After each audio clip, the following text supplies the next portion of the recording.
you alerted the men? We're short on time. Aye. There'll be 2 soldiers waiting for us at the crossroads. Very good. If you don't mind me asking, sir, what's the meaning behind these blood samples you're taking? Torres tells me that blood is required for the observatory to properly function. How do you mean, sir? If one wishes to use the observatory to, say, spy on King George, then one would require a drop of the King's blood to do so. In other words, a small sample of blood gives us access to a man's everyday life. Does Torres mean to spy on me, then? For I've just given him a sample of my blood. As have I, Captain Hornigold, as will all Templars. It is a measure of insurance. And trust, I reckon. Yes, but fear not. Torres has shipped our samples to a Templar safe house in Rio de Janeiro. We will not be the observatory's first subjects, I assure you. Aye, sir. I suppose it's a small price to pay for what the Templars have given me in return. Precisely. Governor, when you hunted pirates in Madagascar, what methods worked best? I believe it was my charisma that persuaded them. Violence and threats should always be a last resort. In Madagascar, I offered those pirates a choice. Take a pardon and return to England penniless but free men, or be hanged by the neck until dead. Just as you did in Nassau. Precisely. A pity Commodore Chamberlain did not live to see my thorough success. It's not like you to close, Rogers. We all deserve a moment, don't we?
Master, welcome.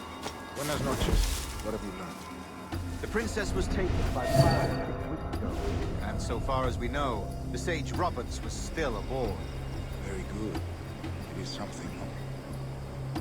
And what measures are you taking to recover the princess from these pirates? Captain Hornigold has dispatched some of his best men to ensure the sage's capture. What of the sage's destination? Africa, Your Excellency. Africa? By God. I concur, Grand Master. I should have sailed there myself. One of my slave galleys would be more than capable of making a swift journey. Slave galley? I asked you to divest yourself of that sick institution. I fail to see the difference between enslaving some men and all men. Our aim is to steer the entire course of civilization, is it not? A body enslaved inspires the mind to revolt. But enslave a man's mind, and his body will follow on, natural, efficient. A fair point, Grandmaster.